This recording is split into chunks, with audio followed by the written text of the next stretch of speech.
Hello guys, good morning guys. Turuan ko kayo guys kung paano mag-alaga ng kalabaw na buntis guys. Yung nagabuntis na. At saka yung ano ang palatandaan sa buntis ng kalabaw. Punta tayo guys sa sa kalabaw natin. Doon sa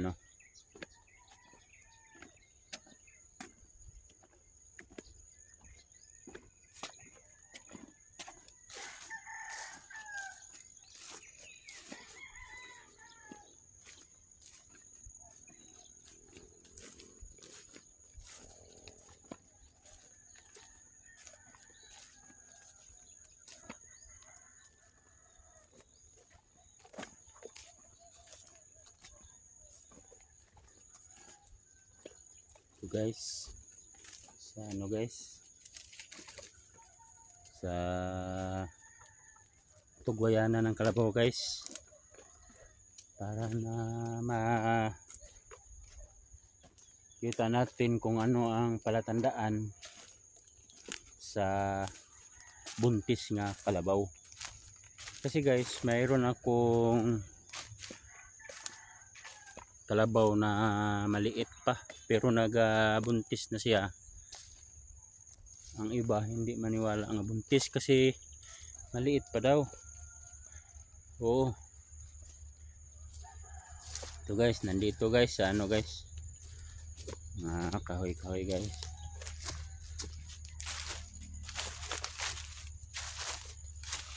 Ano ang palatandaan natin na buntis na yung kalabaw natin?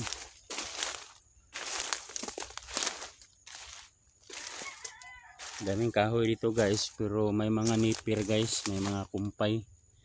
So dito na ko siya linagay. Parang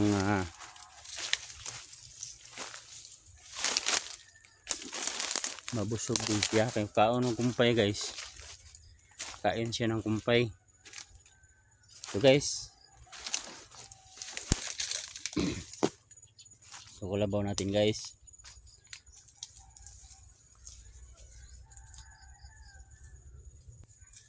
Yan guys. Buntis na yan guys. Yan guys ang ating kalabaw na buntis na. Malaman mo yan guys. Yung guys, yung ari ng mamaga. Yun, buntis na to guys. Nasa na guys. Nasa 3 buwan na ito guys. Ang ihanti yan. Iyahang gibuntis guys, 3 buwan na guys. Tapos yung guys, yung tiyan niya guys, sa ilalim ng tiyan niya may ugat, malaking ugat, 2. So yan ang palatandaan guys sa kalabaw nga nagbuntis. Yan, maliit pa to guys, maliit pa. 3 taon nito guys, pero buntis na. Yan guys, oh, ang palatandaan.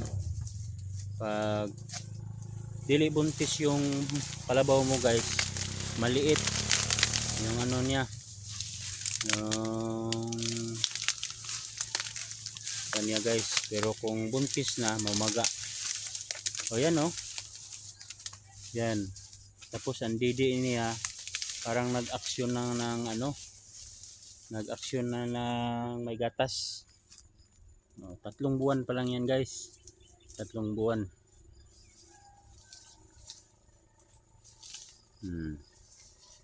Kusog siya mukhaon guys sa mga kumpay dito sa guys. Lapitan natin guys. Parang guys. Talaga guys, no? Oh, maliit pa yan siya guys. Maliit, pero yung didi niya guys, tingnan mo guys, oh. Oh. Mayroon na, oh. Oh. Mayroon na guys. Mayroon ng gatas guys, konti. Parang na guys.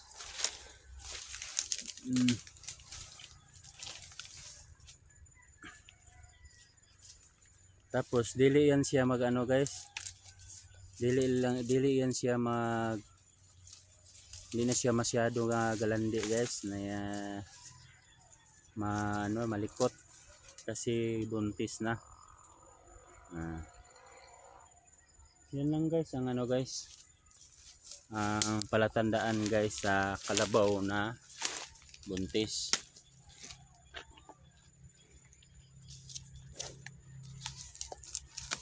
Ang maliit pa lang siya pero buntis na. Ang ano guys, yung pag-anak nito guys, kuwan guys, 10 buwan guys. Kung kuwan guys, yung mga kalabaw guys, 10 buwan yan sila guys mag ano guys, mag anak. Medyo matagal guys, tagal, pero okay naman kasi yan para tandaan guys, kalabaw na buntis.